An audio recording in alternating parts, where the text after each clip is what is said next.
So on the topic of diets. Topics of diets. Well, you're going through it now this week. Yeah. And you just called your sponsor to make sure that they had the food prepped and ready to go. And we were talking about how beneficial it is to have the food side of things taken care of for you, because it's exhausting to have to prep everything. I mean, it's a whole nother job that you have to do. And you already got a job. You don't need another job. Yeah. So what sponsor are you working with for your food? So I'm with Healthy Meals Direct. They actually sponsored me since my second pro fight. So it was like they've been helping me out since the beginning before I had sponsors. So being able to have that food, just take it to work, heat it up, and that's it. It's good to go.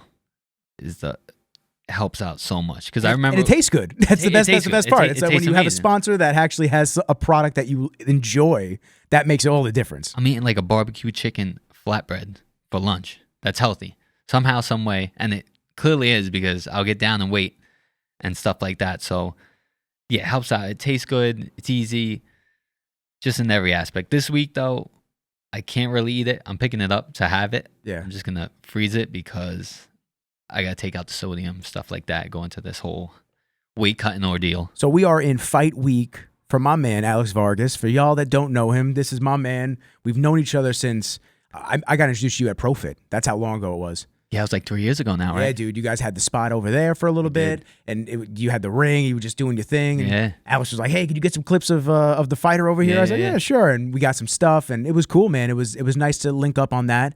And then obviously we've known each other through the grapevine of just social media, staying up to date. I see you doing your thing. I saw you graduate the academy, which was awesome. And then you had me come out and film the last fight, which I was fucking flattered that you asked for that. And we had a great time right over here at the Paramount. I saw you beat Buddy up, so that was great. That was a good night. It's always great when someone hires me to go and film something and they win. Because if they lose, you're like, oh, fuck. Yeah, what am I going to do with the footage? Like, what am I going to do with this? Make kind of a hype video, you know what I mean? So there was, and on that, there was a football team. I used to work with New York City Corrections a lot. I used to do a lot of stuff with them, and awesome bunch of guys and savages on the football field. Really athletic dudes, cool dudes. We had a great time, but I felt like almost every game I came out to, they lost. The games I wasn't at, they won. I was like, oh God.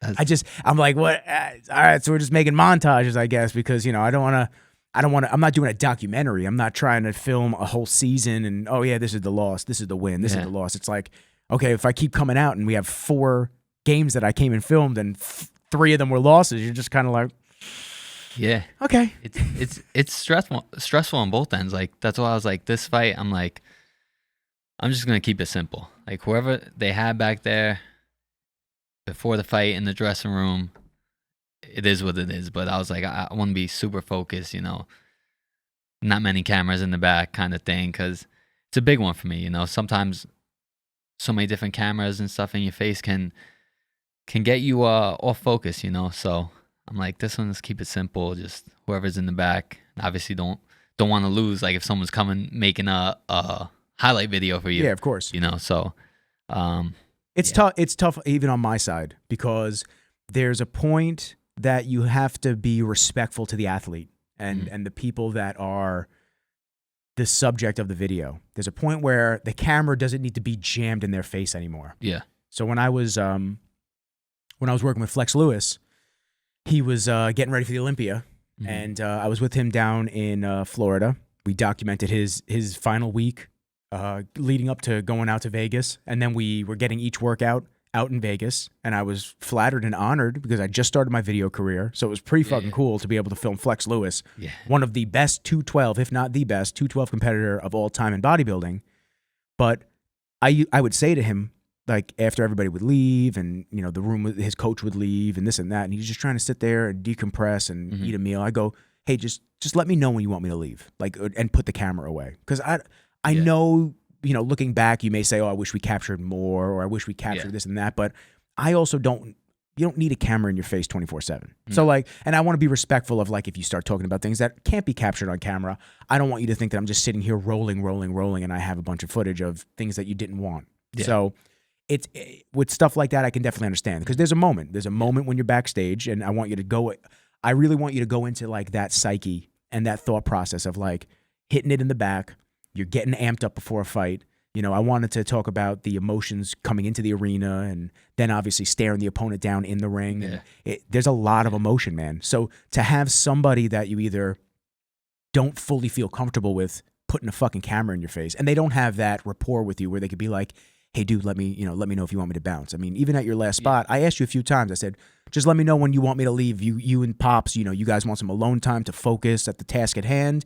I'll be ringside. I'll be waiting for you out there, and then I'll come back when it's time to walk you out. And we'll get a quick walkout thing. Yeah, that's where you were good, because I remember you said like, hey, you want to say a few words right now? I was like, all right, yeah, we'll do it now before. And then like I felt like you weren't even there, but you were there. You know what I mean? Because it's tight back there. We have our own room, but you have the whole team back there. You have the inspectors back there from the commission. You know, doctors coming in, and it, you know, in that room it gets crowded. You have like 2 bulky cameras, so like, yeah, you need.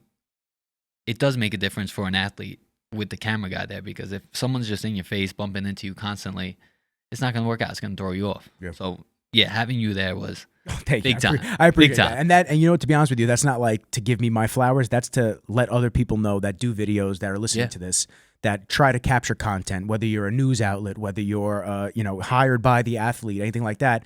You have to have some respect. And it's not that you're not being respectful. You just have to have some mental thought of just going, this doesn't need to be in there pressed against their fucking eyelid the entire time. So just let them do their thing, because although this may be a big moment for you to document and capture a win, a knockout, some great accolade that the team is going to, perform or achieve. Yeah, that might be great for you to capture, because you're thinking, oh, it's going to go viral on social. Yeah. I'm going to, you're just thinking about all the cool things you're going to do with it, with the footage. But like, they have to get into that moment. They have to get into the zone. They got to really focus on that shit. So to get there, although you may think that you're amping them up and helping them out and this and that, sometimes they just need some alone time. Sometimes they need just that lock-in period that has gotten, because you're 15-0. 13. 13? I thought 15. Okay, my 13. Bad. So 13-0. I like that. So 13-0. So you're 13-0, and, I was only there for one fight. Yeah. So that was 12 other fights that you've gotten yourself to that point of mental victory before the physical victory. Exactly. So I'm an addition at this point. Yeah. So I have to let you do your process and get into that mode. You had the DJ role too. Remember, I had you play the music. Yes. I was like, I want to get off the messing with my phone and changing songs. You were like, I got it. Yeah. I know all the reggaeton. That was it, man. You had the good playlist going. I heard what you were playing, and I said, you know what? Me and my boy T, we were rocking the summer reggaeton playlist for a while. And we just collaborating on the things that we loved and the songs that we liked. I said, that's it. That was perfect. I didn't have to worry about the songs. It was just flowing. I'm like, all right, we got that going too. That's awesome. So let me get into real quick. Let's get into Fight Week media, because we were talking about that before the cameras cut. Let me just make sure everything's good. Looks good. No. See what I'm saying? Shit. Wasn't going? Everybody, well, it's going to be the wide cut though until that point. Yeah, it's going to be the wide cut until that time. That thing always turns off, and I got to get a new camera. Done. All right. But we have this rolling, so we're good. So we were talking before the camera cut on, obviously. Yeah. We were talking about before the camera cut on, media week can be stressful for an athlete. Yeah. Be stressful because I don't know how many publications hit you up, because they all want exclusive interviews. They all want you to talk about camp, or they want you to talk about prepping for the fight. They want to talk to you about, what's your thought process going into the fight, and what's your thought process of like your opponent. And, they really want to stir things up and get these captivating titles from what I see. I mean, you could tell me, because you obviously are on the actual end of it. Yeah. They want to get these captivating titles to either stir some stuff up or make everybody really excited for the fight. And it's just like, it has to be more relaxed, in my opinion. It has to be more like this, like you said. This is fun for you. And that's what I always want this show to be. I always want this to be a good time. I want to be able to enjoy my time with my guest and have them feel relaxed. I was just thinking that. Crack a rain. Crack it, baby. It's coming. Yeah, it's coming. I was like, let me hold off. Crack it, man. I want to crack it. I got my black coffee there. I got a couple notes in front of me just to like jog my memory of what I wanted to touch on. And that's it. I needed that. Yeah, that's it. But that's it. This is what I'm talking about. This is like the good vibes that I always want to be. Can you touch on like what it's like dealing with, the press and dealing with the media leading into a fight? Yeah. Fight week's a lot. It's fun. you have to make it fun. You have to make it fun. Yeah. Put it in your mind that it's enjoy every moment, because as much as it sucks, doing everything you do, like the media, it's gotten more and more over the years since I first turned pro. Like now, yeah, news stations write to me, want interviews the week of the fight, and I don't want to do this stuff the week of the fight. I really don't. It comes with the job, but you're cutting weight. There's a lot of stress, a lot of pressure, and you just want to focus on the fight. All of these other things are tough to deal with. So, and they're not fun for the most part. Yeah. So what's the best way that you just kind of bite the bullet? You just kind of go into them thinking this way. I got to get it done. I got to do it. Like you said, it's part of the job. It's part of it. I get it done. It's same thing usually. How's your opponent? How you feeling? Yeah. How was training camp? This and that. Same things. So it's repetition. It gets old.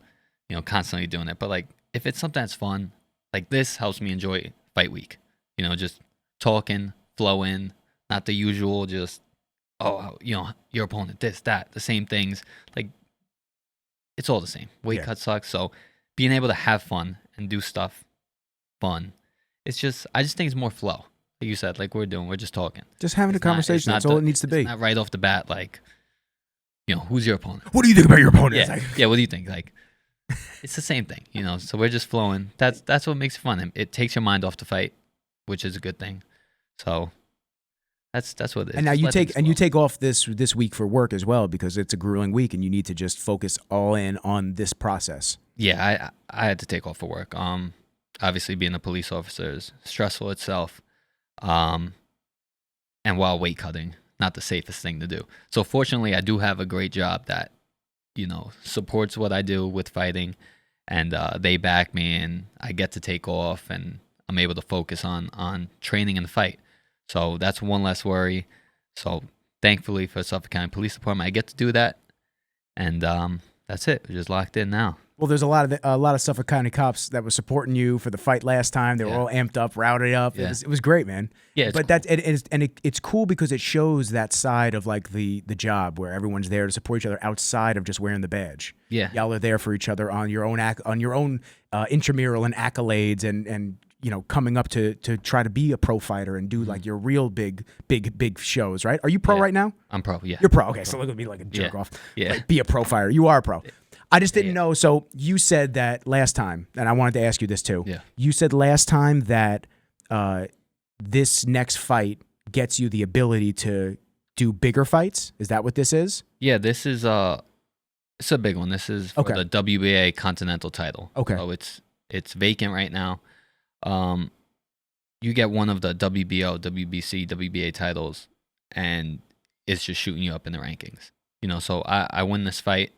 Now I have the belt, and now I could challenge those top 10 guys in the weight class. I could challenge all of them, and all of those guys I know I can fight with, because I'm in the ring week in and week out with, world champions, guys like that. I'm just more under the radar, which I like. So I win this title, and it opens up a new door. That's where, tons of doors open. So even though, unfortunately, my opponent pulled out, my original opponent, which I was upset about. He was 22-3 from Pittsburgh, and we were excited going into the fight. And then, 2 weeks ago, we get the notice that, he fractured his elbow and pulled out. I honestly don't believe it, the fractured elbow part, because I've seen things on social media that things you can't do with a fractured elbow. Let's put it that way. Okay. So it's part of sport, whatever the case was, whatever reason he pulled out. It is what it is. But so it's been stressful trying to get a new opponent, because I knew it was such a big thing. The belt was on the line. Now it's like, is this belt still going to be on the line, or is it just going to be another fight? So we went through different opponents. One guy, 30-5, 13-0, 12-1, all turned it down. So we were getting nervous that there might not even be a fight or a show. So fortunately, my new opponent, Julio Rosa, he's 8-3. He's not 22-3. But still for the belt, he took the fight, so I've got to respect him. He saved the whole show, and he's a tough guy. So win this fight, WBA Continental title, and then like you said, tons of doors open where it could really, my career could take off. So now, what's the thought process in going having to line up new opponents? Do you feel like a guy that's 30-5 or a guy that's 8-3 is right? That's the current guy's record, 8-3. Are there any emotions on which one would be a better fight for you? I mean, because obviously you start looking at win records and you start looking at loss records and you go, okay, well maybe this guy, but this dude's still fresh out and he has a couple of wins and a couple of losses versus 30-5. Yeah. But even the 30-5, you said turned it down. Yeah, because I'm new to the fight game. Yeah, I'm not. I just besides Sarah and you and my buddy Jamal, who coaches Big Baby Miller, like that's my extent of fight knowledge. So I'm sorry if I sound like a rookie to some of y'all, but I just want to. I just want to learn, and people that come from the fitness side, specifically like bodybuilding and the cross training and stuff like that, that listen to this podcast, they're going to learn too. So that's why my thought process on that. I want to know, what do you prefer? I mean, because obviously you want a hard fight. You want to go in there and prove your merit. You don't want to do that's just going to go belly up and take a knockdown, knockout, whatever. You're like, okay, great. I know that you're a driven individual. You want to prove that you got this shit. Yeah, that's why I was upset. Like my last opponent was like 40-7, and I'm at that point in my career where you take these step ups now and you fight these tougher guys to see, kind of groom you into the bigger fighter. So like I said, my last opponent was like 40-6 or something like that. Had fought world champions and went the distance with them. So, stopping him was a big statement. A lot of people were like, it was an 18-month layoff that I didn't fight. And they were like, don't come back and fight this guy right off the bat. I was like, no, I want to do that. I fight better when I step up. So yeah, the kid that was 22-3 is a better look on paper. Let's put it that way. But I think they're like the same fighter. Like this guy's 8-3, but he only lost to undefeated prospects. Yeah. And like I tell everyone, anyone in the fight game can win on any given day. 8-ounce gloves, no headgear. And all it takes is you can have an off night. You could be on point all training camp and then have one off night and you lose a fight, or you get clipped with a bad shot.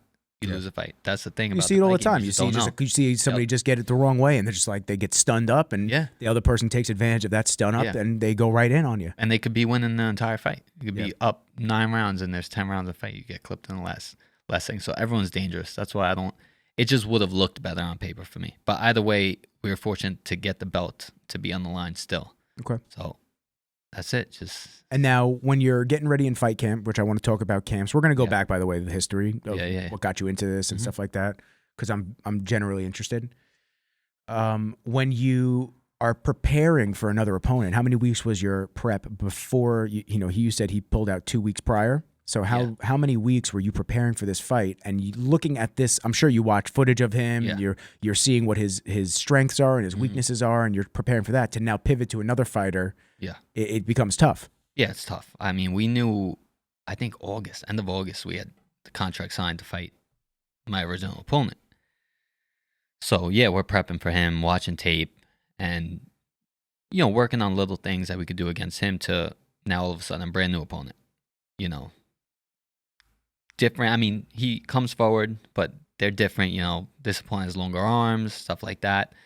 So we had to change it up, which, like I said, it's part of the fight game. And my dad always taught me, fight different styles. Don't fight one way. Don't fight one way. And my opponent's in the same shoes now though, because he took a fight last second, and he has to prepare for me. And I'm a lefty, and that's tough to prepare for. But he's got nothing to lose. He gets offered this. It's fight the main event in a sold out venue for the WBA title. He's gonna take it. He's gonna come and fight as hard as he can. But I just think that I'm too prepared for this guy. Either way, like whether I had enough time to train for him or not, like we just had a really good training camp. So you've had eyes on the prize, man. You've been ready. You've been ready to roll. Yeah, I just don't. You don't care who's standing in front of you. You just want to go right into it. I've always wanted a title. I've always, as a pro, and I just don't see myself losing. I just don't. It's just, when you want something so bad, you go and get it done. You can fucking taste it. It's not even. It's not even something you need to eat. You just taste it. You're like, God damn! I know what it's gonna taste like. Yeah, that's it. I just can't wait to hold that belt, have that belt. And like I said, I've wanted it since I was a kid. So That's it. I just don't see myself losing. I think that's the perfect segue into childhood and, Yeah. you getting into this. So at what age did you actually start realizing? Now, your father is the main guy in your corner. Yeah. So Pops, shouts to Pops. So, your father, how long has he been in the fight game? And then did that just transfer down to you? Did you watch him working with clients or fighting himself? Did you what was the waterfall effect that brought you into boxing? Yeah. He was in and out of the gym. He was more streets guy as a younger guy. So but he'd be in and out of the gym because of it. So he never fought, never had a actual competition in boxing, but he would always watch it. So Mike Tyson fights in the basement, he'd be watching. I'd be down there as a kid at 6 years old watching with him. Naturally, from watching it, and Tyson just being Tyson, I was like, who is this guy? You mentioned Tyson earlier. I'm like, who is this guy? That guy's a complete monster, and it made me want to fight. Yeah. So we'd be in the basement, put the gloves on, and fight for a fake title, against each other. My dad'd be on his knees, punching me in the face, get me all frustrated. I'd be teeing off on him. And then we just did that until I was old enough to go to the gym. I think it was I was 9 years old when I was allowed, and I had my first amateur fight at 9.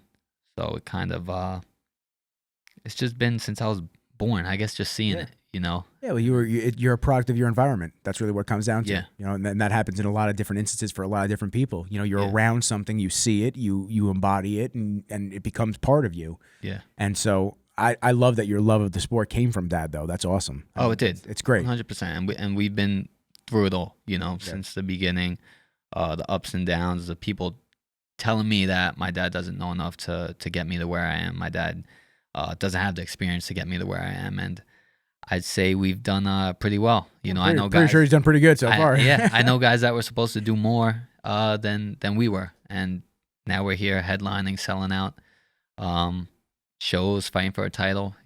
So we did it. Yeah, and you're still doing it. Still doing it. As I say, man, you're just warming up. That's it. You're just getting the shoulders loose. You're just getting right in. Just warming up. So, and now, at what point? So you said six years old, you start to take an interest. You start to develop this passion for hitting the pads, hanging out, stuff like that. At what point did you go to a gym and start getting more competitive with it? I was 9. I think I was 9. Okay. So I went, had my first amateur fight, lost. Okay. Cried. Did you? So you went? Were you already at a gym at that point? Were you training regularly, or did you just decide to sign up for something? I was at the gym. I was training a little bit, and then the Junior Olympics came around, tournament, and we were like, let's sign up. Just fought, lost my first fight, and just kept going from there. But it was just I was never consistent with boxing. I'd take time off. So I'd fight, then I'd play soccer, baseball, step away. And that was my entire career, all the way high school, college. I never stayed consistent with it, which I think is good. I think it was good to play different sports, not just wearing your body since a little kid. So I never stayed consistent until I turned pro when I was 22. But I always knew that was what I wanted to do. Were you ever just as passionate about any of the other sports that you played versus boxing, or was boxing always kind of just in the back of your head, even though you were taking time off? Boxing was always in the back of my head. I take time off. I loved football, stuff like that. But like I said, the Golden Gloves, I remember going to MSG, watching it with my dad when I was 12, 13, 14, 15. MSG finals, watching it, and always saying I want to win that. So it was always in the back of my mind because I turned 17 and I was eligible to do it, and I quit wrestling. I went right to the Golden Gloves and won that. And break that down. What is Golden Gloves? What is the prestige in it? What does it mean to win that? So the Golden Gloves, when it was around, the oldest boxing tournament besides the Olympics. Guys like Mike Tyson won it. Just greats, all-time greats. This chain right here. That's what you get. And I saw them all wearing it. So knowing how big the tournament was and all these great fighters and future pro champions that went in and won it. And you fight at MSG. Oh, that's cool. MSG. I fought the first year at the Barclays Center that they had it there. But it was just the history. Regardless, of the I mean, tournament. you walk in and you see the open arena that you watch on TV with all these pro athletes. I mean, that you're just like, wow, That was you're cool. flabbergasted. You're just, where am I right now? Yeah, it was amazing. And I was in high school, and having school buses leave the high school to go to Barclays Center to watch me fight was pretty cool to be that young and win it, because I think it's like 17 years old up to 35 or 38 you can do it. And like I said, dream of mine, so it was always in the back of my mind. Whenever that opportunity came, I left whatever I was doing to do that. So boxing has definitely been just the passion. Like I said, how long was the Golden Gloves tournament? How many opponents did you have to fight? I think I had 5 fights. That's a lot. I had 68 opponents in my weight class, I think. That's a lot. And it started in January, I think, went all the way to April. So you were fighting. So you had to keep going back to the Barclays Center? Is that what it was? So that's just the final. That's the final. Yeah. Okay. So where were you fighting prior to that? The prelims change up everywhere. You could be in the middle of the Bronx. You could be in Brooklyn. You could be all over the place. You could be fighting in a warehouse, just to get. That's kind of cool though, man. Yeah, because, you're fighting all these spots, different spots, and, you're in bad areas. And like I said, a warehouse you're literally fighting at to get to that main prize, and that's the Golden Gloves. That's at MSG Barclays. That's what you want. So it's cool. It's such a build up. It's one fight, you win. Next fight, you win. You lose, you're out. That's it. You get one shot. So it was such a fun ride. It's It's something I'll never style, forget. that's it. Elimination style, old school. No fighting again and fighting in the losers bracket to get back. It was like, you lose, you're done. That's it. And now, is it age based where you wouldn't be able to redo it if you wanted to? Or it was just by weight class. What was it? By weight class. It was just all by weight class. Yeah, and then you get thrown in there, and I think they have the brackets. But then once you get to a quarterfinal, you're in the room with all the other fighters, and they're pulling from hat. So 1 fights 2, 3 fights 4, and it was all ages. So I was 17. I fought a 30-year-old at one point. Jeez. I fought I was fighting grown men. I was big motherfucker. Get out of my way. Oh my god, huge, like man strength. That's when I realized man strength, and it was good though, man, because you got to witness all of that, experience all of that. I was like, oh, I'm fighting someone that's 19 today. I'm fighting someone that's 30. That might have been that must have felt like you were like a gladiator in the Coliseum days. That's what it must have felt like. Oh yeah, it was Vargas, you're up. It's like, that's Jesus. That's exactly how it was. They pulled from the hat, and it's like, you're in a circle, and it's like, oh, 1, I pull 1, and then he pulls 2, and we're looking at each other like, they're like, all right, you two are fighting, get ready. That's it. It was real. You're just looking at each other. You're just like, all right. That's how it was. See you out there. It was real. We're just in the room. We look at each other, and it's like, all right, fair play. That's stressful, man. It is. That's what I love about it, though. There's no, in the fight game, it's you. That's it. You lose, it's on you. You can't blame anyone. It's not, football, you lose a game, you can still make the playoffs. Golden Gloves, you lose, you're out. And you can't blame anybody. It's you. You put the work in, and it's going to show. Even if you do put the work in, you have a bad night, it's on you. You can't blame it on your teammate next to you. You can't blame it on your coach. It's you. So that's what I loved about it, because I look at my opponent, and it's just us. Yeah. Like, who's going to be the better man? Putting the team on your back, and the team is you. That's it. That's it. I mean, granted, having a great team around you helps leading up to it and get you prepared. But come fight night. But in the ring, center stage, that's it. It's you. You can't shut down anything. And that's what I love about it, because it's on me. Yeah. And now, after Golden Gloves, you went to Cortland? I went to Suffolk for 2 years. You did Suffolk, and then you went to Cortland. Yes. Smart way to do it, man. That's what I did. Oh, yeah. 2 years of community. Yeah. And then I went to Quinnipiac. Still paying those loans. Yeah. I could redo it. I wouldn't do it. Suffolk was a smart way to go. But then I did go to Cortland. I didn't like school. Yeah, me I went to get my degree. Did get it, but I didn't like school, man. Yeah, but it was a good experience. You leave, you're on your own. There's no mommy and daddy around. You're up in upstate, freezing. Heat's not working. You got to fix it, kind of thing. So it was a good experience. I just did not like school. School is not for me. But my parents always said, because I wanted to turn pro after I won the Golden Gloves. That's when I had the opportunities to turn pro, and they were like, no, like, you got to go to school. You're not just gonna be a fighter. Smart though. Yeah. Smart. They want you to continue just the education, just finalize things. I get it. Yeah. Listen, I'm 100%. I'm not against school. I didn't ever enjoy it either. I hated it. Yeah. And then if I could redo it again, I should have just done a SUNY school and called it a fucking day. Instead, I did Quinnipiac, and it was a private school and expensive. They hit me up. The alumni association hits you all the time. Like, leave me the fuck alone. Yeah. Like fuck alone. money Yeah, I'm still and paying stuff, my and, loans off. Leave me alone. It's insane. It's insane. I'm gonna be honest with It's you. a money I don't game. have money for you. I have money for me and my dog right now. Yeah, I'm sorry. I'm not putting towards the alumni association. I'm not doing. You got enough coming in. I can give you like $50. You can put you can put a plaque up. You can put Nikki Rizzles. You can put that up on a wall. Nikki Rizzles. No? Then maybe. Yeah? If not, then you're not getting $50. So now you graduate, you do your thing. Yeah. And what are the opportunities to turn pro? Like, are there? Because once again, I'm a greenhorn when it comes to boxing and the federations and stuff like that. So now, are there multiple What is the gold standard federation? Is there one? Like, how does it work? So when I hear pro boxers, I think of like, obviously, I mean Tyson at the time, but you think of like the big guys. Deontay Wilder. Yeah. You think of all these big names and all this Fury. Like, what is the actual organization? Is it a single one that they all fight under, or do they just pull from different places? So I'm not crazy, right? It's complicated. No, okay. it's complicated. It's not like UFC. It's like one banner. That's what I thought. Okay. UFC, and you guys are all fighting for one title. Boxing is different organizations. Like I said, the WBO, WBA. Those are all different titles. Okay. Just want to make sure I wasn't crazy. Yeah, no, it's very confusing. So those are just So if I went in the WB, I forgot which one I'm fighting for. WBA, I think. See, that's what I'm saying. Yeah, exactly. But I'll get ranked in that one, and then some of these guys, like Tiafimo on them, they've had WBO, WBC, so it changes. But the main thing is then there's different promoters.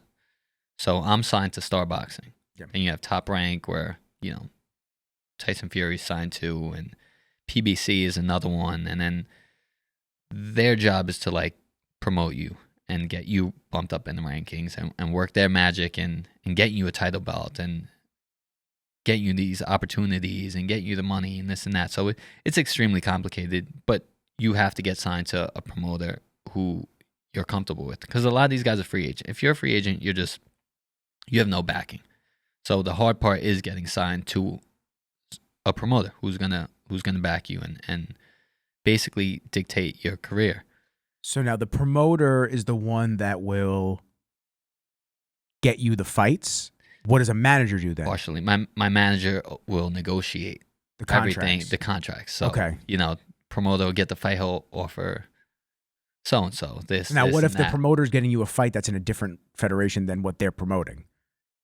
The promoters work with each other, so the promoters will talk, do their own Gotcha. thing, and then They shake hands. then it gets back to my manager, and then that's where they start going back and forth, because you don't know what the promoters are doing, and they're doing whatever's best for them to make the most money between them, and then now it gets down to managers, and it's like, this is the total sum, and you'll get this percentage, and they're like, whoa, I want to see the total, the real total of what you guys spoke about, because no one knows that. So it's such a messed up the promoters game. are docking each other. Oh, yeah, that's you're- right. I said they're docking. Yeah, you're an investment to them. That's all you are. They call us like you're a racehorse. Wow, That's it. we gotta formalize this shit. This actually may be Nick's new passion project of just formalizing one. I may be the new Dana White of boxing. This is gonna be crazy. It's insane. It needs to be a little bit more like just streamlined, because that's insane. That's too many hands. Too many people doing fighters dirty.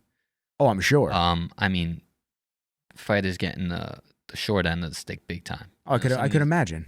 From the top to the top. The very few big guys in the sport, they manage and promote themselves because they got so big, they're making that much money. But those are the far and few between. A lot of these fighters that make $200K for a fight could really be making $1 million, but no one really knows because it all comes down to them. And it's like trickling down the food. you trickle it down after everything, the main thing has been discussed. So it's so complicated. It's so and messed up. Like, people say it all the time that these fighters are going in there risking their lives, and literally, bro, it's scary. Let me just speak from a standpoint of just outside the ring, Yeah. and being a spectator of UFC, being a spectator of boxing, and just understanding it for what it is, but not understanding the backlog of what it, the business side of things. Yeah. But if anybody should be getting paid the most, it's the guys that are going in there risking concussions, brain damage, Yeah. injuries. Yeah.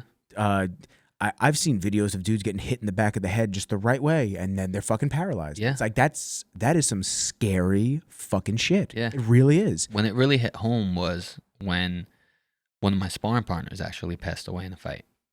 Patrick Day from Freeport, educated, well-spoken, awesome dude. And I remember watching the fight on TV, and he went down, and you're like, all right, this is a little different than usual.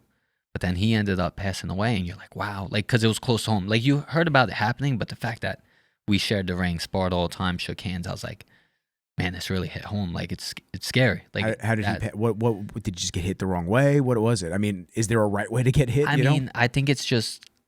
I think the thing with boxing is the constant punishment of like UFC is like, yeah, you're gonna get your arms broken, your head kicked in, but it's not just constant punching, to the body and head, and that's all it is for 36 minutes. So from usually when guys pass, it's from just a swelling, like a buildup of just getting hit. Fluid in the brain. It's too much. Yeah, it's too much. So your brain swells up, and some of these guys walk out of there and they're like, I feel a little off, which you usually do, and then they're going to the hospital, and now it's, you got a brain bleed, something like that. So.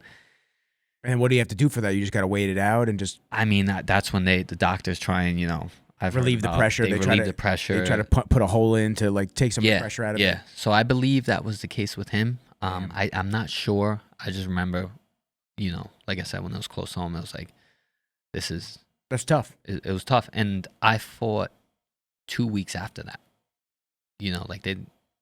So that was tough. It was.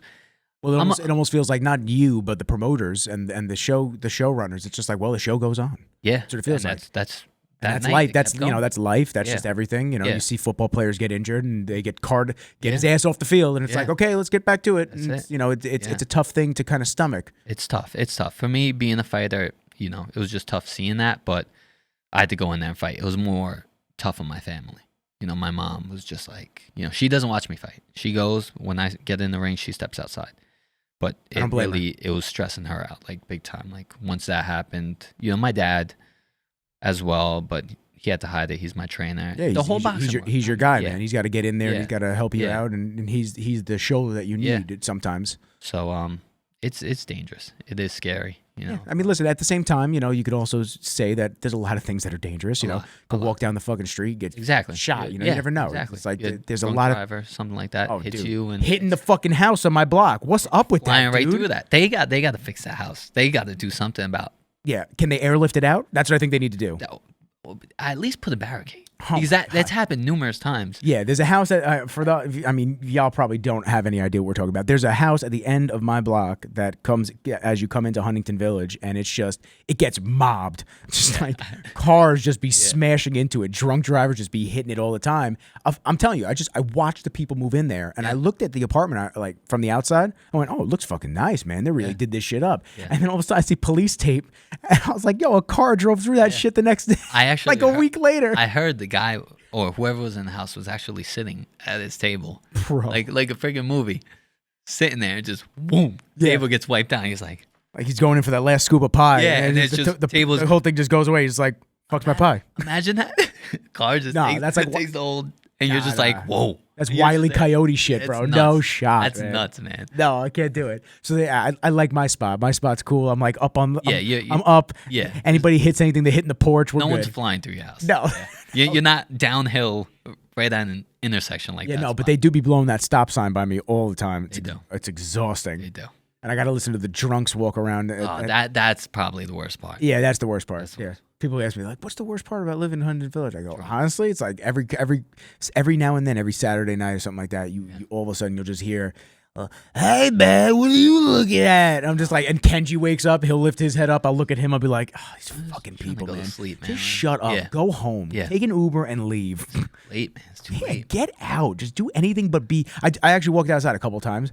I walked outside with Kenji off leash. Like I had him just the collar on his neck, and I have the military collar, so it's got the hand grip on it. Yeah. So I walked out with Kenji, and he just looks so angry when people wake us up in the middle of the night that I walked outside. He's just sitting there with his face just staring at the people there, just letting out little, like little grunts. I don't blame Ken. And they turn around, look at me, and I go, yo, y'all can go anywhere else in the village, anywhere else on Long Island, except right here. You're exactly outside my bedroom, and you're loud as fuck. Yeah. Go away. Our bed. Yo, it's 4 a.m. Sunday morning. Please go away. Yeah. Just go away. I'm not mad. He's more mad than I am. Please go away. At least they're like, for the most part, they're like on my bed. Yeah, some of these guys could probably, they're drinking and they're, who are you talking to kind of thing. Yeah, it's like, exactly. Oh, here we go. Yeah. Come on. Honestly, it's the dog. It's the dog. It's the dog. It's the mysteriousness. Kenji saving the day. Yeah, Kenji just looking mean as fuck and just like angry. I'll tell you the biggest problem that I have. The biggest problem I have with kids nowadays, and then we're gonna get back to boxing. The biggest problem that I have with kids nowadays is the lack of respect. And you deal with that as an officer on a constant basis in the village. I know you do, and I'm sure there's 1,000,001 stories. But what I constantly see that absolutely drives me bananas is broken bottles everywhere. Dude, when I used to go out and I used to drink and I used to hang out, there was never a point in my life where I went, this bottle looks like it should be smashed on this corner right now. Yeah. Like, no. I would just always look for a garbage and I'd throw my junk out. Yeah. There's no reason to be smashing bottles. I don't know if it's the soft parenting, because I'm going to be throwing elbows at my kids if they're going to act like that. Yeah. You have to hold yourself above what societal standards are, because societal standards have gradually been decreasing. So I don't know how much lower they can go, to be honest with you, but they seem to continually be going lower and lower. It's low. Society now is insane. Yeah. I think it's a ton of things. I think it's parenting, because we'll get calls from like 13-year-olds, basically because they'll call 911 and their parents are disciplining them. The kids are calling 911 because the parents are disciplining the kids. Yes, like I'm getting abused, this and that. I want. And then, of course, you have to take it seriously. Yeah, and I'm also like... No, I mean, now you guys have to take the call seriously. We have to take it seriously. You go there and you're like, what's going on? You go there, you're like, what's going on? It ends up being nothing. It's like, I remember it. Like, I did something. My parents would discipline me. Oh, yeah. And hard. Oh, yeah. And I'm not calling the cops. Yeah. If I did call the cops, it would end up worse for me if I did. Oh, yeah, it'd be over for us. I said fuck you to my mom once because we were fighting, just not getting along, this and that. Yeah. I said fuck you once, and I went to go pick up the phone to like call my grandfather or my dad, whatever it was, and she grabbed that Italian dishcloth that's hanging over the sink at all times in our household, and she twirled that bitch up and whap right across my face. Yeah. Dropped the phone, dropped to my knees. That was it. So she's like, I am not standing for that shit. No way, man. That was it, man. I was like, never said that again. If I ever did anything towards my parents, it wasn't, especially my mom. Yeah. So if I disrespected my mom, she would handle it herself. But then I knew Dad's coming home. Yeah, Dad just comes home and he just throws the gloves in your lap and he goes, remember when I was doing it on my knees? He's like, no, we're standing up now. There's no, and that's how it should be, I think. I mean, I just think the soft parenting, I think social media has ruined a lot. Yeah. I mean, it's just, I don't know. Like you said, you wouldn't go out and just, hey, this is cool, and let me slam this bottle on the floor, and hey, let me put it on TikTok, and now you have glass all over the floor, and and then I walk the dog. Walking on it. I walk the dog every day. I walk the dog multiple times around Huntington Village, and it's like I got to watch out for the glass, and he licks everything. He drives me nuts. I was telling you that. He drives me nuts with the licking. Yeah, he licks everything. So it's like I don't want him licking shit like substances or whatever off the ground that y'all just been dickheads and throwing around. There was a group of like 6 dudes that were on my corner one day, and I watched one of the dudes smash the bottle on my corner. It took every ounce of just restraint to not go outside, because that would have been a problem. That I know. 6 dudes, they're feeling cool with their friends. Like some dude comes out saying shit to, it's like, okay, now they're gonna get wild, and now I have to get wild back, and it's just it's not worth the time. So it's like whatever. But I just don't. It has a lot to do with the parenting. It has a lot to do with the social media. I don't know if you've seen these YouTubers getting checked now. No. Oh man, I gotta show you some of these videos, man. There was a YouTube dude. You have all these pranksters, these dudes that try to do pranks and shit. Yeah. There's a YouTuber. I think he was in Texas. There was one in Texas, and there was another one somewhere else. I don't remember the locations, but the dude in Texas, he was like getting in dudes' faces in the food court, like just hey, like that. And the dude was like, yo, get away from me, bro. Like, what are you doing? Get away from me. And he said it multiple times, wouldn't leave. He walks away, and now the YouTuber's following the guy. Bro, he pulls a gun out and just shoots him right in the stomach. He's like, get the fuck away from me. It's different over there. And everybody rallied around. I'm with the dude who shot him. Bro, don't harass people. What's wrong with you? Well, that's the thing. Like, these are the things you do now, and you can make a living, become famous, being a jerk off, being an idiot. Yeah. Like, they're just going up to people, doing these horrible things to people. I mean, just disrespecting people, and then, but hey, I'm gonna be famous. I'm gonna go viral. Everyone loves it. I'm gonna start making money off of it, and it's like that's what the world's come to. Like, this is what we're gonna make money off of. Well, that's how you want people. That's how you want your fame. That's how you want your fame. That's another. You don't want to be famous, and you don't want to be well known by just doing nice things or being I don't know. I'm not going to say podcaster, but being somebody that, let's say, interviews people, or let's say, giving back to charity, but not filming yourself every time you give $1 to somebody to try to get sympathy and likes and whatnot. They don't care. They just want. Yeah, it doesn't matter how. Want to harass people and be an asshole. Yeah, it doesn't matter how they get. They want fame, and it doesn't matter how they do it.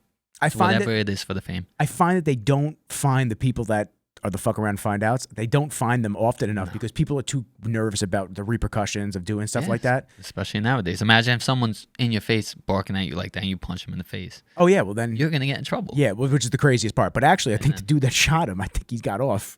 That's Texas. I think he got off. That's Texas. Oh, if it was New York. You do it in New York, you're screwed. He's getting locked up, and they're throwing the fucking up, and then that kid's gonna get even more views now, getting $1 billion in a lawsuit. Yeah, so it's crazy, man. It's just, I don't know. Yeah, I told you about the dude. that I talked about with Nick on the podcast that was ripping my fucking last nerve with Kenji with the in front of the Paramount.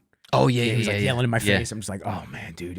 Let me just tell you, bro. You're so lucky that I'm so restrained. Because if I just didn't care, I'd literally beat the shit out of you and then call you. I'd be like, hey, Alex, come arrest me. Yeah, I'd be like, come arrest me. You have to be restrained, and you just don't know who you're messing with. My partner that I work with says it all the time.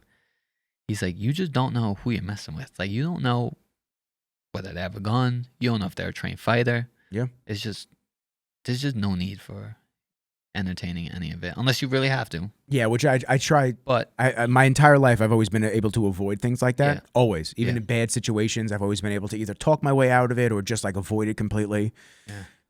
Ignore it, like look at them, go whatever, bro. Like just leave it alone. It's not that serious, and then walk away and almost talk sense into certain situations. And it's hard. It's hard. Oh, it's very hard because the caveman brain in me wants to let loose because I know I could do some shit. I'm like, oh man. I mean, I've only been doing jujitsu since May.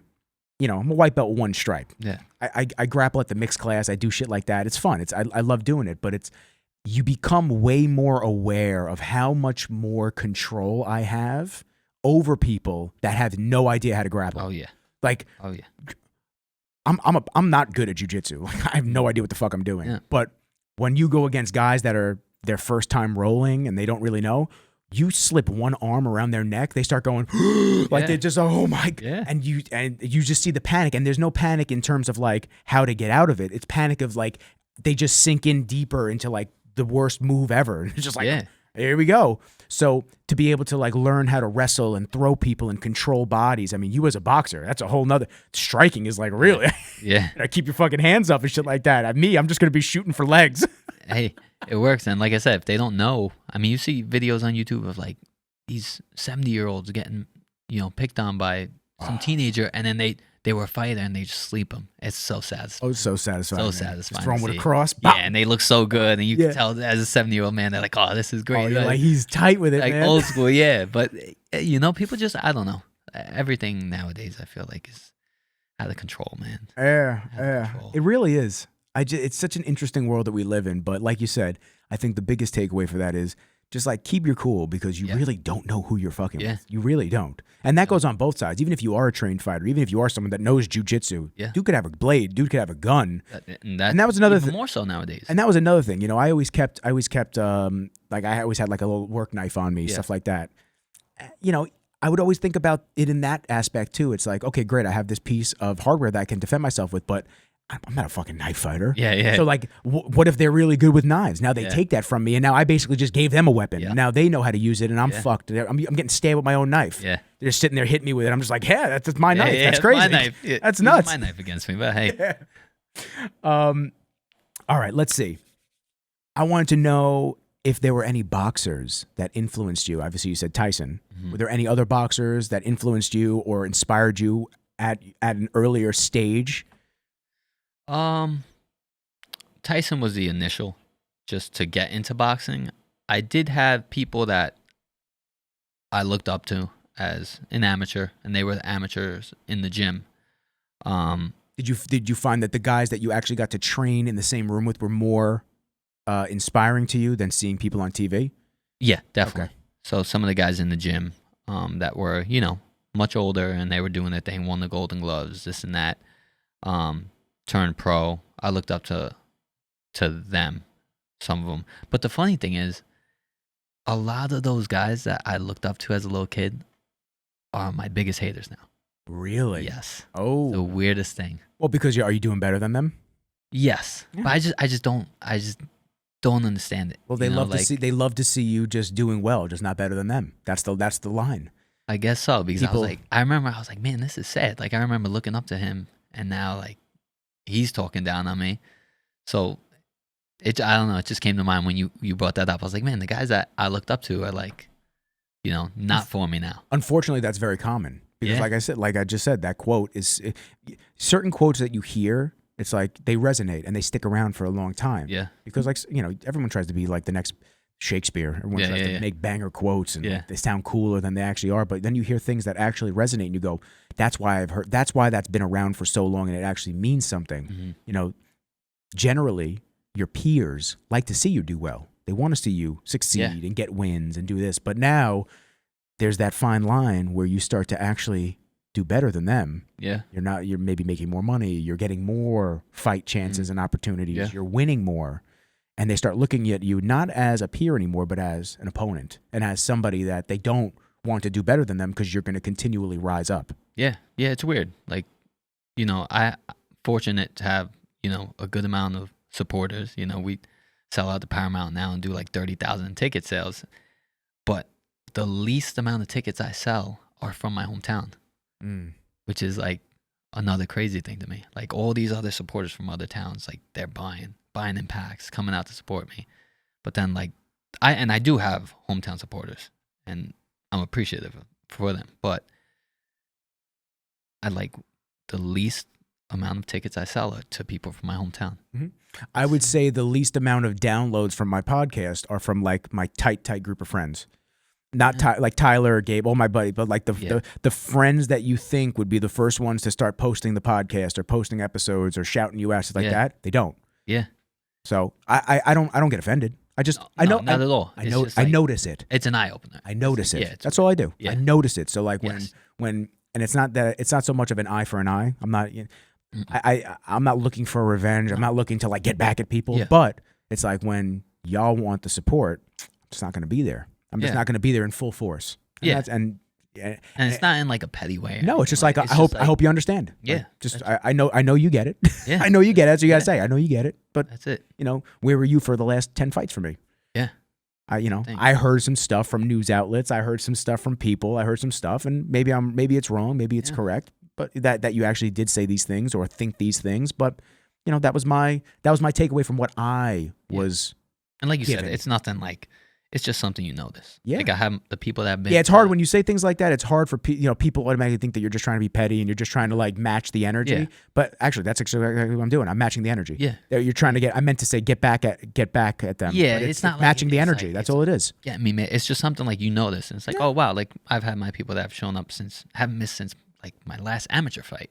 Yeah. And I have new people coming, but it's just like I said, like you notice that from that one area, the least are coming. Yeah. I want to come. I want to come through Saturday. I do. I know I fucked up with the tickets already, but maybe I could have. Maybe I'll slip in the side door. Yeah, I'll slip in. I'll hit Star up. I'll be like, Yeah. yo, yeah, I'll give you guys everything. Yeah, we'll I'll give you guys everything. No, we'll. They love that. I love that. I'll give you guys everything. You're in. Yeah. You get the wristband and all. Come on in. Nah, we'll get you in. That's You're right here. You can. I'll walk over. I'll give you you a good night. I mean, you're not going to be on until late again anyway, so I'm hoping not that late. Last time seemed a bit dragged out. rough. A bit. But past 8 o'clock, I'll give the dog his pill and I'll walk over.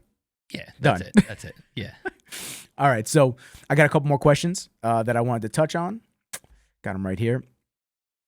We already went over the intro and just your youth and everything like that. Just a couple talking points that I had. And here's a question for me: what does a camp look like for you? What is it? What do you find effective? Because every fighter is different. Yeah. What do you find to be the way that you train, getting ready and prepared for a fight the best?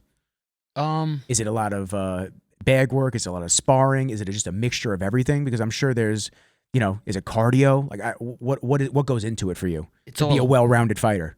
It's all of that. It's cardio, sparring with high-level competition.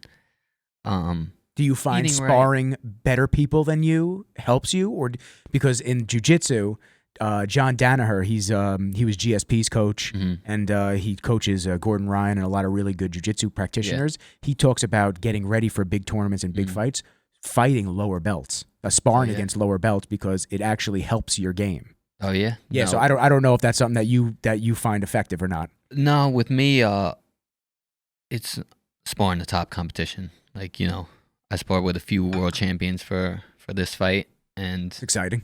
Oh yeah, and that's why I'm like, I know I'm getting there because I've been doing it for years with these guys now, and they all had their route. I have my route, and they've got me better throughout the years. So I sparred a few, like Richard Comey, world champion, Curtis Stevens, a ton of guys that I just feel like it gets me sharper.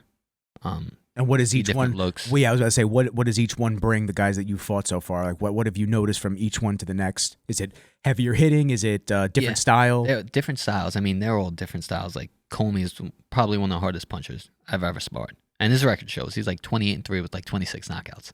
Like, sleeping pills for hands. And then you've got other guys that I've sparred that are, trying to think who I sparred this camp that are, boxers. But we wanted more pressure guys because the guy I'm fighting is probably going to pressure. Okay. But all of that, the cardio, we do a ton of cardio. I'm never worried about cardio because if anything, I do too much of it. They got to tell me to pull back. But I think the main thing for a training camp is my mental. Having the right people around me. And that's really what helps me, because if I have the wrong people around me, it really screws me up, man. And I've stopped talking to people that are in training camps. I've done a ton because that's my main thing is my mental. And, if I have the wrong people, I keep a tight circle. And then I notice like people that are around me that are affecting me negatively. Like I have my close friends that know, hey, Alex is training, and well, that's all I do is chill out. But then you have people that even if the thing is, this is year round, having the right people around me, because I always stay in shape. As a fighter, I always stay in shape. I'm not just falling off and putting on 50 pounds and this and that. So my core friends know, like, hey, Vargas is still going to be training this and that. But then I have other people that I've brought in around me, and it's like they try and change everything about me. They tell me to enjoy my life, live my life. But the way I enjoy my life and live my life isn't the way you do, and some people just don't understand that. So if I'm, as a fighter, you got to stay ready, and these people are trying to tell me, some people, for example, are trying to tell me to, go out every weekend and come out and drink. And like I said, I'm not against any of that, but I'm not doing that every weekend. That's not living life to me, is going out and blacking out every weekend. I haven't had a drink since March. Yeah. And that's the thing. People look at you. People look at you like you're crazy if you don't want to do that. Like, no, I'll go out and I'll stay. I want to go home at 10. I got to get up, do my run. Oh, you're too much on your routine. You're too much this, too much that. No, it's just what you can stay out. I'm not telling you not to. I'm going to go home, chill out. I don't want to take shots tonight. oh, this, that. Why not? Enjoy yourself. That's not enjoying myself. I just don't want to take shots. You know what I mean? Another quote, misery loves company. Yes. So unfortunately, the societal standards dictate a lot of what kids our age do. And you're younger than me. Yeah. But there's a lot of people in my age bracket at 32 years old that are stuck in that early 20 mentality still. Yeah. Because they either don't want to grow up or they're just so afraid of just having to accept that they're getting older and that these things don't serve them anymore. Yeah. Now, I was never a drinker when I was younger. I really wasn't. Listen, I'd go out and get fucked up. You'd hang out and have fun. But it wasn't something that I like, when I was away at college, I needed to do this. I had to do this. Like, everybody was just like so pent up and they just, they felt like they had to go to the parties. They had to go to the frat houses. They had to do this. They had to do that. It wasn't like that. Yeah. Unfortunately, though, when you surround yourself with people that are like that, they want you to do the same things as them. Which is another reason why, one of the other sayings is, you are a reflection of the 5 closest people around you. Yeah. What are they doing in their free time? Are they partying? Yeah. Are they using drugs? Are they drinking a ton? And as you mentioned, I mean, maybe there's something wrong with it, but if that's what they want to do, I can't sit here and judge you on that. That's on you. This is your choice, your life path. But you can't come over and look at me and pressure me to do it and then be irritated when I don't want to do it. Yeah. I have friends, and I want to, get your take on what what we were just covering. But I've had friends that they'll hit me up and they'll say, "Oh, come out for a bit. Just come out and do this and that." It's like, no, I'm good. Yeah. I don't want to. It's not because I don't want to socialize. I'm just so okay with just chilling. Yes. And staying on my game because I do a lot in a day. Yeah. Taking care of the dog. It's like I have a special needs kid. It really is. It's crazy. It's like taking care of the dog. He needs all of his pills. You're constantly monitoring him, his food, sitting like that. That's a stress all on its own. But it also, you just got to watch. It's a part of life for me. That, working out every single morning, doing my workouts at the HIIT class and stuff like that, and then jujitsu. Yeah. And that's what I'm happy. in. And that's used to be bodybuilding. Yeah. Used to be bodybuilding. It's not bodybuilding anymore. Yeah. Bodybuilding does not make me happy. Bodybuilding actually makes me sad. Yeah. Yeah. Makes me sad, and I'm good on it. So I've switched things up and I've reorganized my life to be as accommodating and easy on me as possible. Yeah. Moving the office to my block. Yeah. I mean, it couldn't be easier. It really couldn't. That's awesome. But that's what I want to do because I want to be able to do a podcast whenever the fuck I want. Yep. I don't want to have to drive somewhere and do it. And this is the closest thing to then having a studio in my home. Yeah. So while others choose to work out all week, but then abuse their bodies on the weekend and regress and not realize that they're regressing. Yes. They don't realize. They don't want to. They don't want to realize. They don't want to realize. They probably realize it. They look in the mirror. They see themselves. They feel it. Yeah. And there's so many people that I know that I look at them and I'm like, yo, you guys go so ham in the gym and you are so dedicated with your training, and then you're at a rave every fucking Friday night. Yeah. You're at a fucking club every Saturday night. You got the bottle service. You got this. You got that. Really? I don't know. Do you really feel like you need to do this shit? Yeah. Maybe this is your enjoyment. And I try. I really do. We're trying to stay neutral. Yeah, it's we're funny. not judging. I'm trying to. Yeah. We want to do. Yeah. It's just not what I want to do. Don't pressure me. I'm not pressuring you to. Hey, get out of the club. Yeah. Don't go. So let me be. Like you said, it's the standard because that's what people are doing. And if you don't do it, it's a little bit weird. Alcohol is the most widely pushed drug. And y'all can judge me on saying this, but it is the most widely pushed, socially acceptable drug in the world. Yeah. It's insane to me. I find that it makes people do even worse shit than some of the milder drugs that I've seen, like pot. Yeah. And I'm not even for pot. I'm really not. I've smoked a couple of times here and there, and I fucking hated it every single time when I was younger. I'm like, I'm good on this shit. Yeah. It doesn't serve me. It doesn't make me feel good. Oh, no, you got to try it again. Man. No, I don't. I don't want to do it. Yeah. People try to get me to eat. Oh, you got to try edible. No, I don't want to try edibles, man. Regular weed, I hate it. So why would I do that shit? So it's like, for me, exactly what you were saying. It's like, I have the things that I like to do. You have the things you like to do. We can meet in the middle and hang out. Yes, exactly. But if we're going to constantly be butting heads on things that you want me to do and tell me what I should or shouldn't be, or my life would be so much better if I just relaxed. Yeah. You know how many people when I was dying for bodybuilding? Yeah.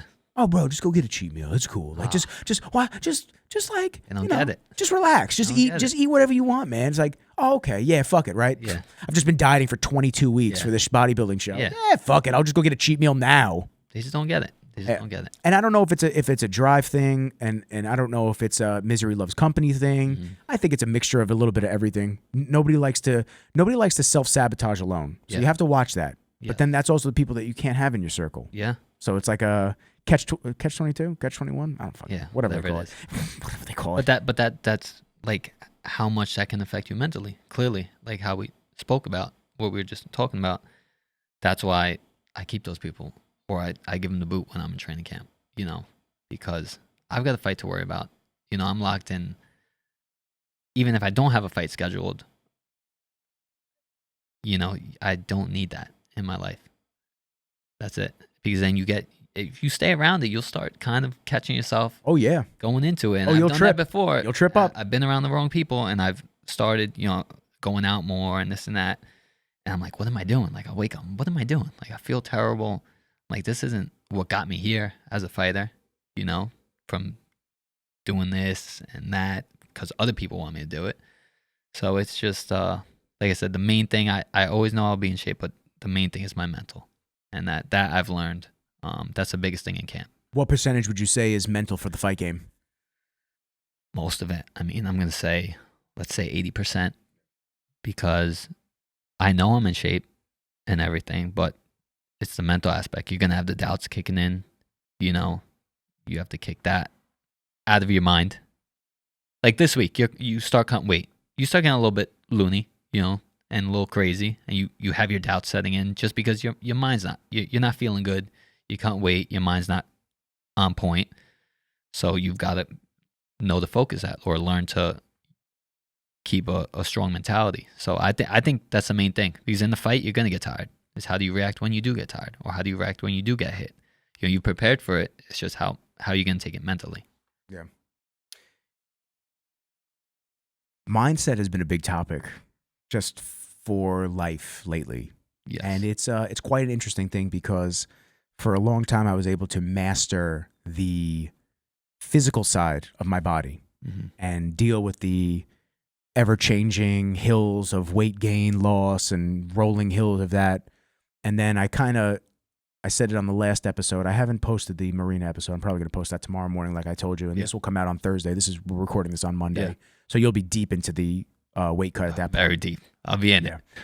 But the mindset thing, it's like I've had some trials lately, and now I feel great, to be honest with you. I'm very happy. I feel very good compared to what I felt like a month ago and 2 months ago. And it was almost like the world challenging me to get your mindset right, to stop scrolling on social media mindlessly, to be a producer, not a consumer of a lot of social content, and to stop comparing yourself, things to other situations, and to just be happy with where you are and the trajectory that you're on, because it's super important.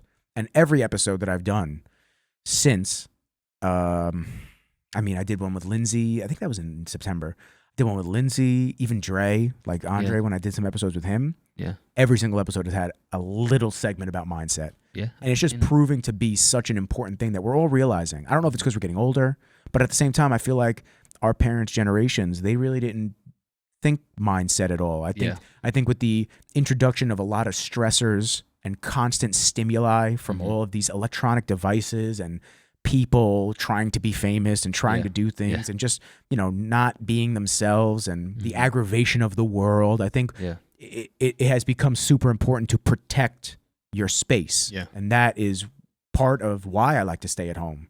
Yeah. Why I don't invite, listen, this isn't a brag. I can invite girls over all day. I don't want to. Yeah. I don't want to. I like just me and Kenji chilling out. I like no stress. Simple. I like just chilling, man.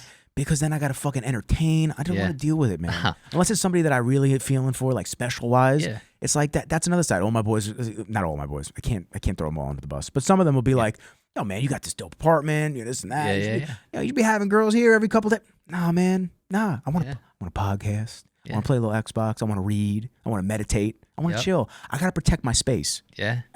Dude, I've worked too fucking hard to allow somebody to come in and stress me out. Yeah, they got to be the right one if they're gonna be like. Yeah, dude. And listen, everyone's gonna stress you out, but that's what I'm saying. You gotta pick. Like, what am I gonna be? What's acceptable for my levels of stressors? Because we're constantly safeguarding this, and we have to keep the walls up. You know, you could experience new things, new people, new opportunities, but you have to keep the walls up in certain aspects and safeguard that mindset, because it is, once you get it, you don't want to let it go. Yeah. Like, you feel clean, good, like everything's going well for you. The second some things start coming in and start intruding on the thoughts and shit like that, you go, no. Please get me back to where I was. Huge. Yeah, fight camp, I can only imagine, man. Yeah. I can only imagine. You're about to go into the ring and do battle, and you're just like, I do not want to have any extra bullshit with anything. No, like you said, simple. Yeah. Like I want to get done with training. I'll watch a movie. That's it. Lay around. I don't need to entertain someone or have a stressor, unless, like you said, they're the right one. Yeah, the right one. But the right one. And guess what? None of my boys are the right ones. Stay the fuck out of it. Yeah. Guys, go stay home. Get away. My boy Joe, I don't know if Joe listens to the podcast. My boy Joe hit me up. He hit me up yesterday. He goes, what are you doing today? I said, I'm going to OG. I'm going to go train. Yeah. He goes, okay, cool. Like, yo, do you want to come? We're Patriot fans. Yeah. Okay. It's been brutal. Yikes. It's been brutal. Big win yesterday. Oh, wow. Big one. Shocker. Had no idea that was coming. I was prepared for 1-6. Yep. Right? Is that what we were going to be? 1-6? Yeah. Yeah, now we're 2-5. I think. Whatever. Get it together, guys. But he's like, yo, do you want to come over and watch the Patriots game? I said, no. Yeah. He's like, what do you mean? I said, I don't feel like it. Not today. Yeah. So then what happened? I went home after OG, walked Kenji. I laid down, opened up all the windows in the house. All the windows were open.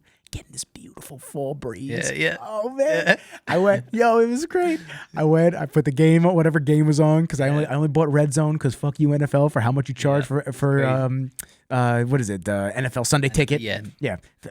Criminal. Anyway, I got this big blanket, and it was freezing in the apartment, and the blanket was keeping me all warm. I had my feet, I was getting all comfy, and I just went, man, I want this to last forever. This is the best feeling ever. No, my phone's not going off. Everything's quiet. I'm watching TV. I took a nap, woke up, got a little snack. It was perfect. That's like me. I'm like the basic white girl. Like, if I wasn't training, I would have finished my run yesterday. I went home, watched football.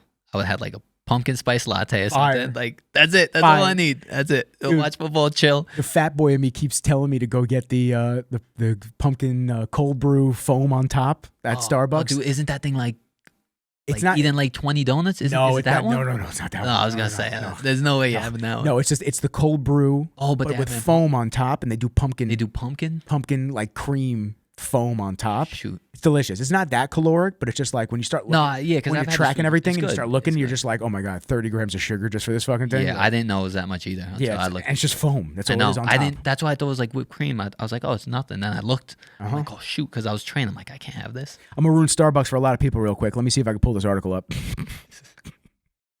while we're on the topic.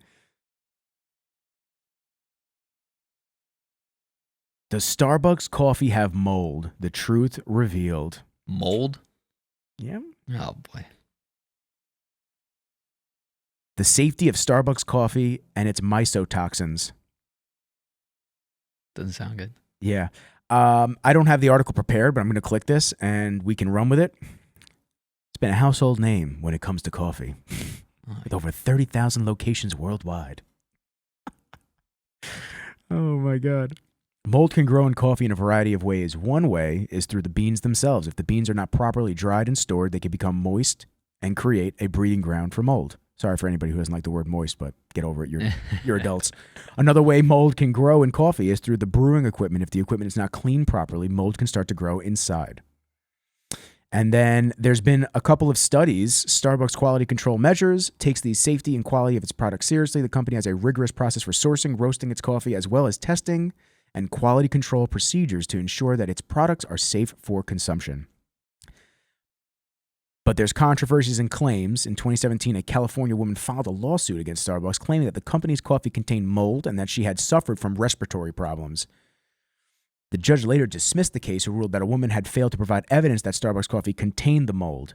Starbucks response, but can mold grow in the coffee? And it says, yes, mold can grow in coffee if it's not properly dried, stored, or handled. Coffee is in a moist environment, which makes it prime breeding ground for mold. So, since reading this type of stuff, I go more for like the small roasters, like Soul Brew. Yeah, I was I gonna try. say. I find that I find that they're probably using less. I don't know if I don't know. Once again, I don't know if it's true. Starbucks, please don't sue me. I don't have the money to fight you in court. I was gonna say you're definitely not what you got Starbucks walking distance from here. You're definitely not going there. Oh, I definitely go. I mean, but Yeah. this is store bought coffee, La Colombia. But It's the good stuff. it's the good stuff. Man. It's like race fuel. It's fucking I'm phenomenal. Colombian, man. That's the good stuff. Yeah, it's like race fuel. But I try to stick to like more small batch stuff now because I find that if that is a case, I'm trying to keep my shit clean, man. I Yeah. just like, and I can I'm a coffee fiend too, so I can understand why it might have more mold in it because it's so largely processed Yeah. and distributed around the world yeah, that, they probably don't catch it all. makes sense. And if you look up videos, I'm going to allow y'all to do this research on your own because I'm going to get back to Alex with fight stuff. But if you look up the ice machines and how disgusting ice machines are, a lot of times people think they got food poisoning from a restaurant, from the food. It's actually from the ice machine, from drinking the water. Makes sense. The ice machines are disgusting. Yeah, I've worked. Now that I think about it, because I've worked obviously in a restaurant. And and how often did they clean? You don't have to tell me what restaurant. How often did they clean that ice machine? I don't remember seeing it get that's cleaned. insane. So Oh no! I don't know. That just made me really realize. I'm like, man, place I've worked, I don't remember. Yeah, so that's why you get a cold brew, you get a cold iced coffee, whatever, and they're using that ice in there too. So I'm sure that's not the cleanest shit in the world either. And listen, they're probably using tap water too. Yeah, So now you have all the shit that's in the tap line from wherever you're from. Nah, I'm good on it. Ugh. It's too much. It's too that's much. a lot. All right, let me see my next question for you, my brother. All right, this is actually a question because I was very curious. Do you get butterflies in your stomach leading up to the fight? Do you ever get that like anxious or excited feeling? It's What does it feel like? I guess I should word the question a little bit better. I was just jotting things down. My brain was all over the place. it's a weird feeling. Like I said, fight week in itself is a roller coaster of emotions. Can you go into depth of what Yeah. you feel? Yeah, so it's just very up and down. Like, it's gonna be a long week. It's Monday. We're starting the weight cut. We really start feeling it today. And when you start weight cutting, your mind gets a little crazy. So you're just thinking about everything. You're thinking about every possibility in the fight, every interview you have to do, and it's up and down. Like some days are good, some moments in the day are good, and like, oh, I feel good, I feel great, and then some moments in the day you're like, oh man, am I ready? Just naturally, your mind again playing tricks on you. And is there a technique that you use? I'm sorry to interject, but is there a technique or some type of training that you've done for yourself after 13 fights? And now I know, by the way, why I thought 15-0, because I wrote 13-0, 5 knockouts. That's why. So I thought 15. Why. Is there something that you do to keep that mindset in check besides just staying more isolated and to yourself? Do you meditate? Do you do anything like that? I don't meditate. I breath tell work? myself like, hey, this is natural. Every fighter goes through it. Every fighter has that. I remember hearing George St. Pierre say, hey, I'll think, what if I lose? What if this happens? And then I just have to tell myself, it's natural. It's not gonna. I'm prepared. That's not gonna happen. It's just all natural stuff. And then, like I said, having the right people around you that instill in your mind that you are ready. You've trained. You've done this. You've done that. So they reinforce that feeling. And then, as far as the fight, it's a lot of pressure. Yeah. A lot. And as each fight goes, it comes with the sport, the territory, especially when it's just you in the ring. It's a lot of pressure. Now an entire police department knows I'm fighting. I'm representing them. Don't want to let them down. Don't want to let myself down, my family. And it's just, it's just a very eerie feeling. I'll put it that way. Because like I said, it's a weird combination of everything. It's very eerie. Like before walking out, it's just a very quiet, dark, like you're focused, you're like in like a zen, calm, but at the same time, your heart's going, you hear the crowd, you were in the back with me, like it's intense. So it's such a weird, other fighters that had just finished their fight and whether they got the decision or the knockout that they thought they were going to get, or they got knocked out or whatever it is. And they're walking around, they're irritated. They're talking to like the officiating staff. It was one last time outside of my locker room. I'm like, Please close the door. I was like, yeah, we got to get this guy out of here. Please close the door. You got to leave, yeah, bro. he just lost the fight. I'm like, it's just Energy. very energy. Yeah, get it Energy. Get all that bad energy out. That's what it is, man. But it's just a undescribable feeling.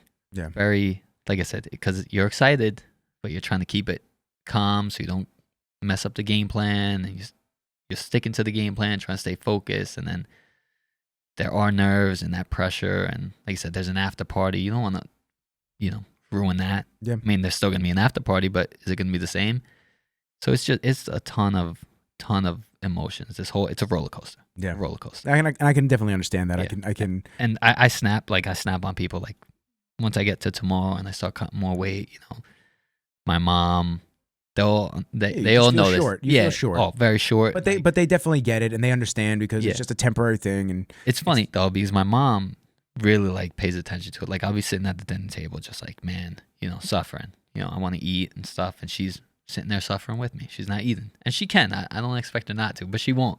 She'll sit right there with me, talk to me if she thinks I want to talk. If not, she'll sit there with me. As mom, man, she knew you since day one. And then I go downstairs, and then she eats. My dad, I think he's so stressed out with the fight too, and everything he does getting done. He won't realize I'll be sitting at the dinner table, and he'll come with a piece of pizza.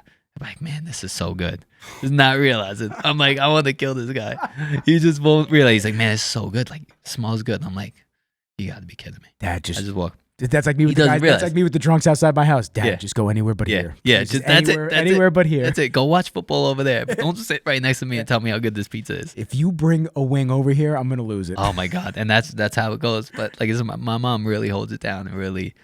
You're the baby, man. That's it. That's mom. That's how my mom would be too. Yeah, she's awesome. That's how my mom would be. Yeah, she really she keeps everyone, because everyone's stressed fight week. She keeps everyone calm. Because everyone starts getting snappy with each other and stressed out, and she keeps everyone calm.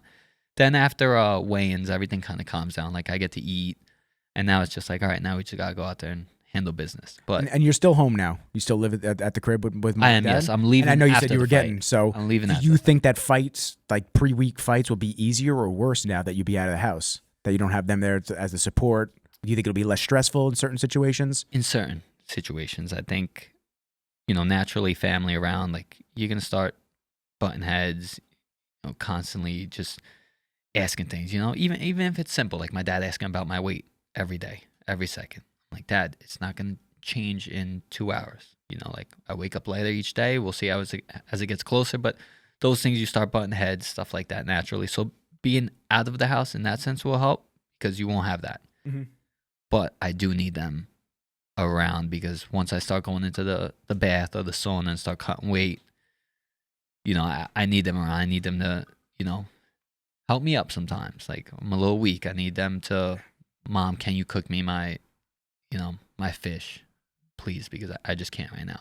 Yep. So it's a give and take, pros and cons of, I think I'd rather be home, especially since I've done it since I was pro. Every single time, and I'm kind of superstitious where I like doing the same thing, so I'd rather be home. Like I go to Porter's after weigh-ins to eat dinner. I go to Toast with my sister in the morning to eat breakfast, and everything is the same. Yeah, systematically it just works. Systematically, so I if I change something, I don't want it to mess me up, or just change that mental aspect. So I think it'll help being out at certain points in training, maybe being out for a week from home and getting away, but for the most part, fight week and stuff, I'd rather be home. Yeah, you shuttle back. Yeah, that's it. That's the way to do it. I'll have you touch on this again. Yeah. But I asked you about the butterflies leading into the fight, and then what's going through your mind when you enter the venue and prepare for battle a few hours from then. So I know you touched on it a little bit. Is there anything else you wanted to add to that when you walk into the venue and you see how it is? Or the actual venue? Yeah, you walk into you get chills. Yeah, you get chills. Because that's when you know it's real. And I'll walk out to see the venue and watch the beginning of the fight just to hear the sounds, the crowd, because it's a different environment. But it's just chills, man. Very eerie. And then once you start getting wrapped up, that's when you really lock in because there's no turning back now. You getting those hand wraps put on. It's now you can start warming up and it's fight time. So once you get to that point, that's whenever you're still gonna have the nerves and everything, but you really lock in. But like I said, being a fighter, it's such a weird feeling. I wish I could describe it. You know, it's just weird all around.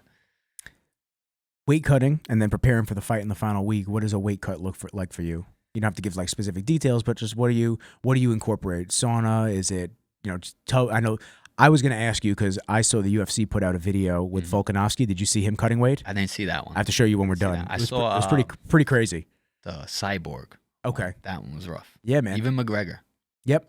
Back in the day. I mean, it's tough. Any division, any sport. If you're cutting weight for something, wrestling, stuff like that, it's brutal on the body. Oh, it's horrible. Especially to drop weight and depending on how much you need to drop and get to the certain point and hit it on the fucking right on the dial. Yeah. It's tough on the body. Yeah, like I drop a decent amount, but people don't get why we do it.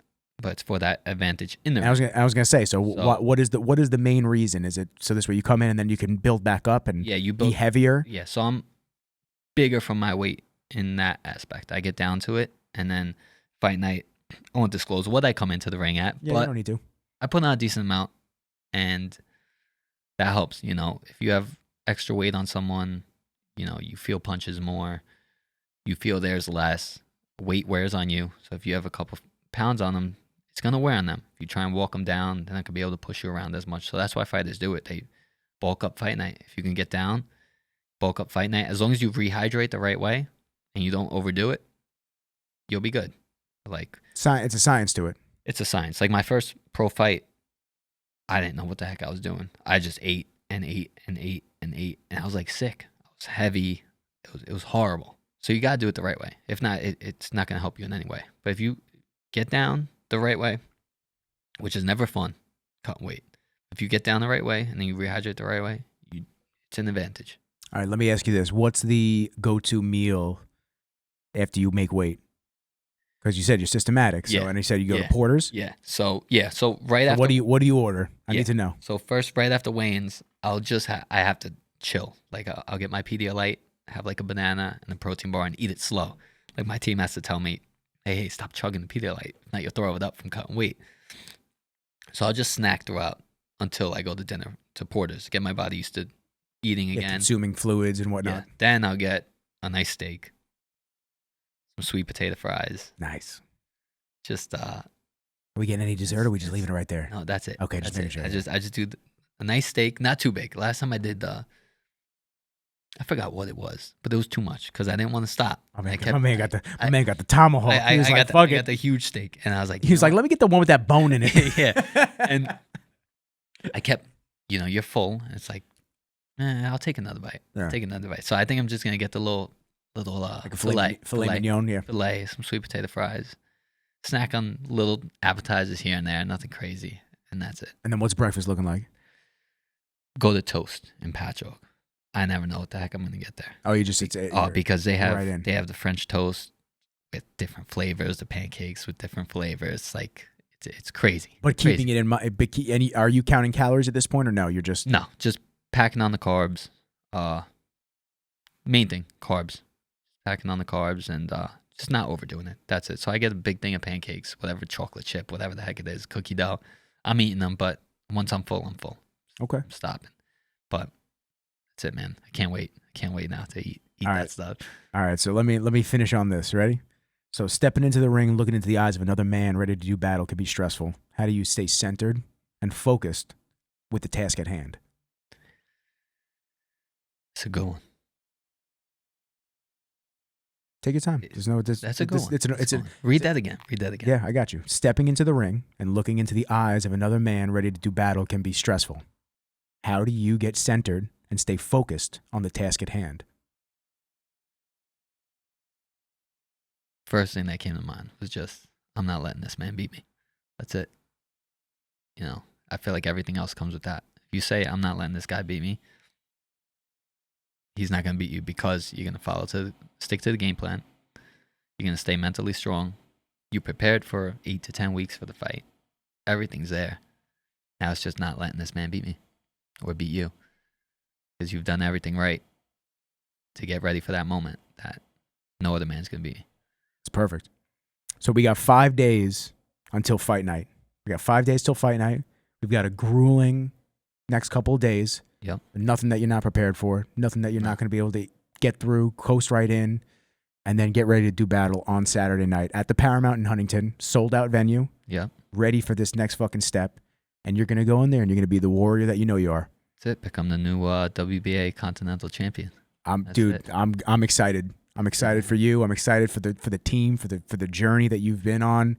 I appreciate you for giving me some insight into not only your life, but what it's like being a fighter and being in your position. And I know that other people that are maybe thinking about getting into the fight game or thinking about taking that next step to be more competitive instead of just training and hitting pads every week to stay in shape. Yeah. You know, you've given a lot of insight into what it feels like and what goes through your mind and what you have to do to protect yourself, your energy, and your mentality leading up to a high stress event that you harness and make yours. Yeah. So I'm excited, bro. Is there anything else you want to tell people? Any sponsors you wanna shout out? Anything like that? You know, the platform is yours to talk to whoever you want or whatever you want to say. Yeah, just real basic. Just all of my sponsors. They know who they are. All of my you got a lot. You got a lot on that shirt. Man. I do. You got a lot on that shirt. Fortunately, yeah, that's an amazing thing. I'm very grateful for them, my family, for all they do during these training camps, and my close friends that really hold it down, keep me on track mentally, and that's it, man. Thank you for having me. Oh, dude, it's a pleasure. Man. We're gonna have more. We're gonna have more. We'll do it again. We're gonna have more. We'll chop it up. Maybe when I get a screen up there, or I get the ability to record screens, I'll get something where we can like watch some crazy fight compilations, and you can comment on it. We'll just have a post-fight one. Hopefully, have the belt right here. I would love that. And that's it, man. I'm envisioning it right now. I'm seeing it sitting right next to you. This podcast got me ready to go. Let's put it that way. I'm getting jacked up. And then it's going to come out Thursday, so you can listen to it. You could just chill. We'll get some clips out. It's going to be good, man. Yeah. So I appreciate you and your time, and I appreciate everybody else for listening to us. And if you're new here, I always say if you could share, subscribe, show my man Alex some love. I'll put his social handles down below so y'all can follow him, follow the journey of him just doing his damn thing and just being a beast in and out of the ring. And this is episode 68 with Alex Vargas, my man. And once again, thanks for fucking with us and hanging out. On that note, peace.